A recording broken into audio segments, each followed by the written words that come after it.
There was a time when our Earth was considered to be the center of the universe. Aristotle had said so, the Hebrew Bible said so, and a long string of Catholic popes confirmed it. So it was true. The Creator had placed mankind at the heart of the cosmos, and that was that. Until Copernicus.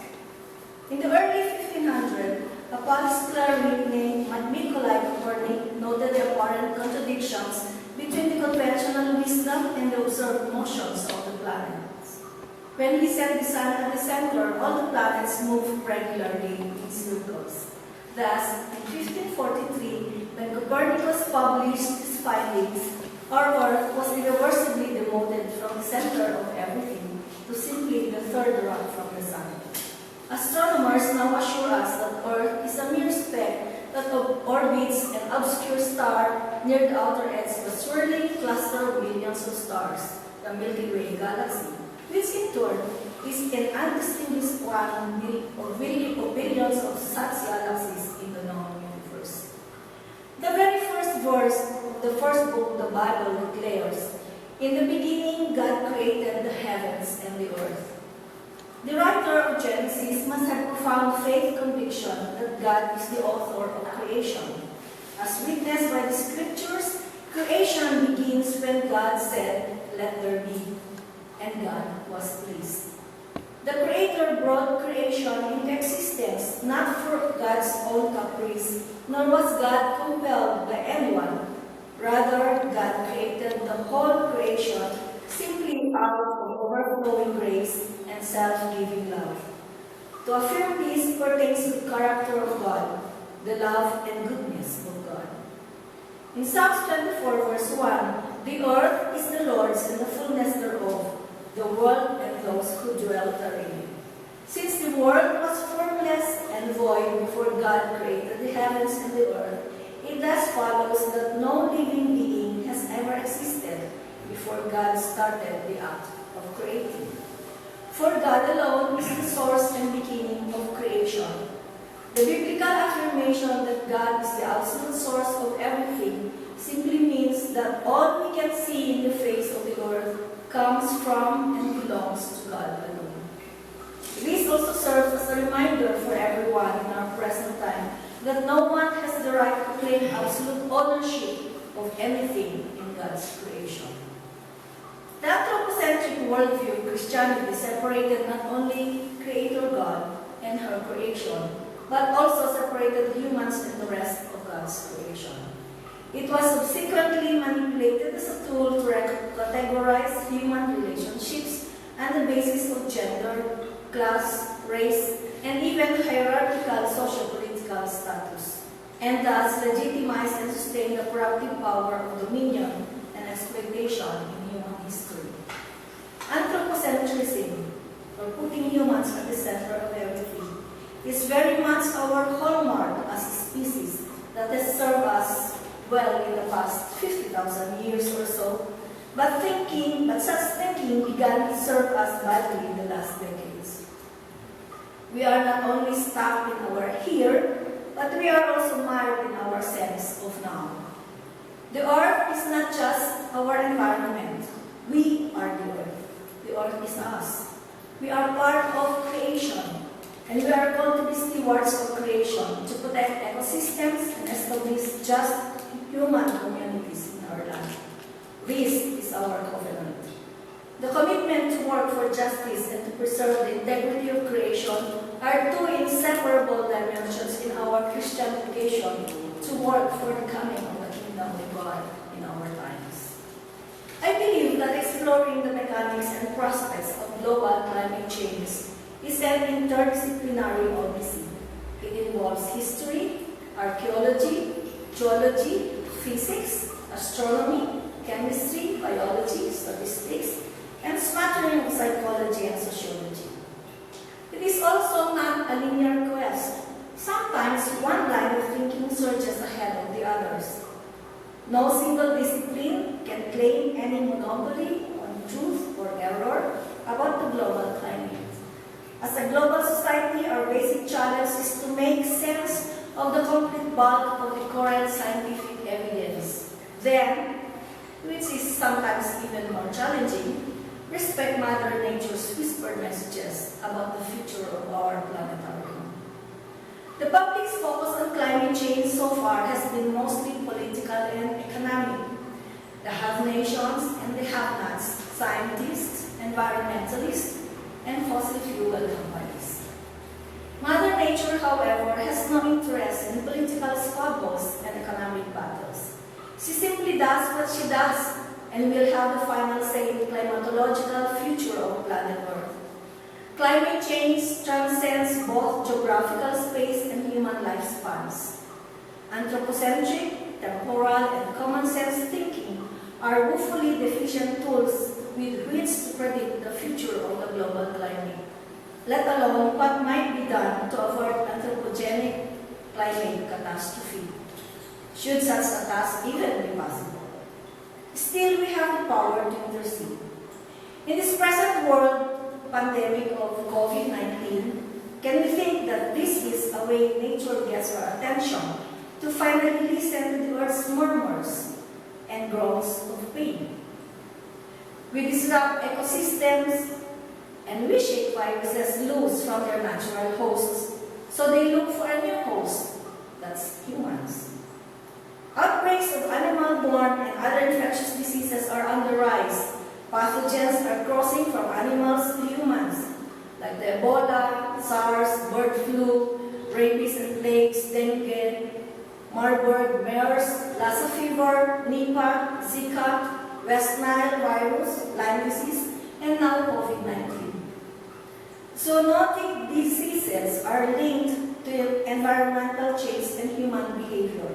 The disruption of pristine forests driven by logging, mining, road building through remote areas, rapid urbanization, and population growth is bringing people into closer contact with animal species they may have never been near before. This leads to transmission of disease from wildlife to humans, which is a hidden cost of human economic development. Simpler systems get an amplification effect. Pathogens are everywhere, and they can evolve and mutate. And worse, they have no species boundaries. The demand for wood, minerals, and resources leads to the degraded landscapes and ecological disruption that drives diseases. Humanity's destruction of biodiversity creates the conditions for new viruses and diseases to arise, with profound health and economic impacts. They say that our quarantine measures as response to the COVID-19 pandemic is a solution to our environmental pollution. It is true that there has been a huge decline in air pollution over major metropolitan areas, lower nitrous oxides and carbon dioxide. After this pandemic, can we return to normal? Let us see first several other effects of this COVID-19 pandemic. Responses to the pandemic has led to the abandonment of many environmental sustainability programs like recycling programs, sorting waste for fear of the virus, relying on single-use plastics, banning recyclable cups and other containers, online purchases, and meal deliveries. There is increase in medical waste like masks, gloves, and personal protection equipments. In Wuhan alone, they increased from 50 tons to 200 tons per day during the peak of infection. Is mass isolation leading to a reduction of climate change effects? It is not a sustainable cleanup of the environment. Unemployment has increased and we need trillions to restore the economy. Economic downturn and a quarantine have hit the poor the hardest, especially those with no employment insurance, those who live paycheck to paycheck, and those without social safety nets. Accepting deaths of the vulnerable and extreme restrictions on everyday life is not a realistic or reliable way to fight climate change. The psychological effects of the lockdown response are something else. Humans are social animals and therefore naturally look for human interaction. People who get infected with COVID-19 do not get the care they need from their families. And when they may die alone. One's cultural practices in death and grief are not given. Even pastoral care is restricted. How do you overcome grief in this time of quarantine or lockdown? Following mandatory lockdowns, countries will be focused on restarting their economies by funding industrial activities, while individuals will want to travel. This in turn will reverse what beneficial environmental effects recent from the pandemic response as experienced during the financial crash of 2008. Knowledge of this new virus has been there since September 2019, and yet that knowledge has been suppressed and ignored. Learning from other countries that have experienced the effect of this killer virus should have led us to restrict our borders and prepare our health department.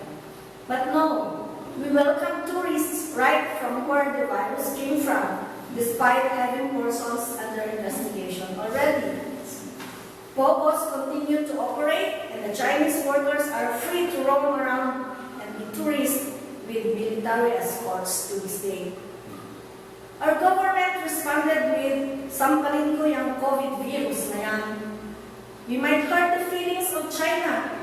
Lockdown without preparation, military response, stay home. Sumunod na lang kayo. Emergency powers to get more funds, threats and arrests, and other dangerous pronouncements in the middle of the night. They have the money. There are no valid reports. Now the money is gone. Now they call for volunteer frontliners in the health sector and even have the gall to ask them to sign a waiver that the government will not take responsibility if they get infected. Unlike Nehemiah in our reading, who stopped the oppression of the poor, who saw injustice done to the people and sought ways to resolve it. Our reality is the powerful takes away from the poor what rightfully belongs to them. They exact more from people and require them to blindly follow orders, but tolerate the rich who evade their duties and even violate the set laws. A father walks 5 kilometers to bring home his 32-day-old son who died of infection acquired from the hospital. A father walks from Cavite to Novaliches, bringing only 500 to his family as he has been terminated from work. A mentally challenged young lad sitting in front of their gate was arrested by the PNP for violating the stay-home order. People are maligned as they push themselves to look for ways to feed their families amidst this quarantine. The poor are bashed for not having savings and preparation for emergencies like this present lockdown.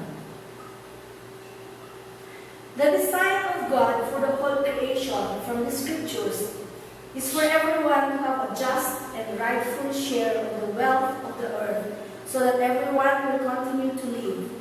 Unfortunately, it's never followed and observed by human beings who are supposed to manifest the love and concern for others, having been created in God's image, whose very life is God's own breath of life.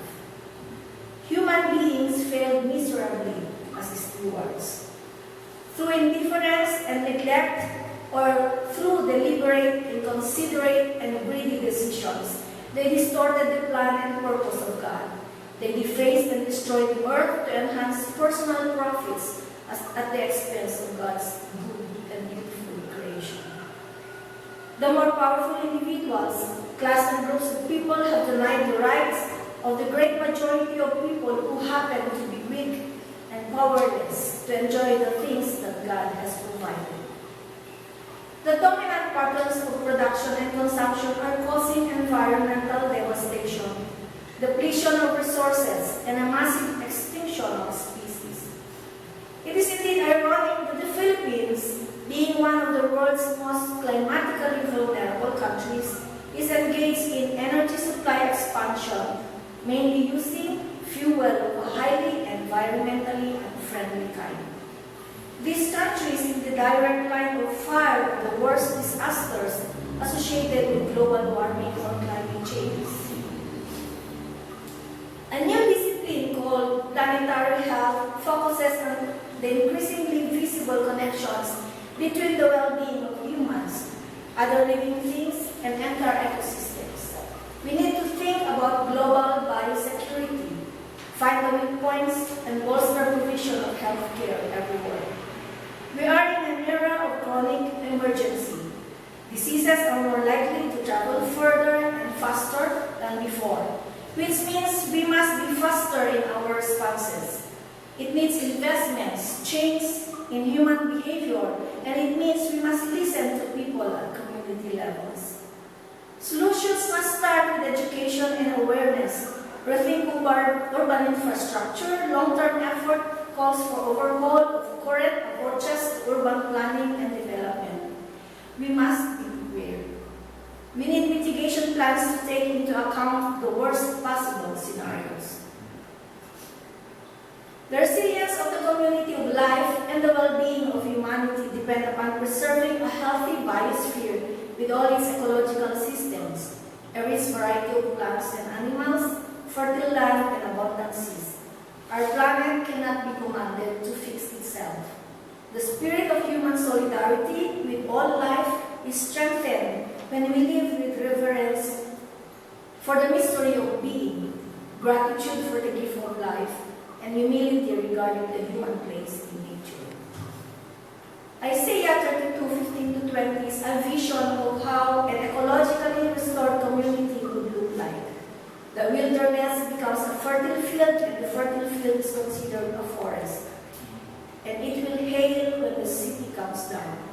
How blessed you will be, you who sow beside the waters, who let out freely the ox and the donkey.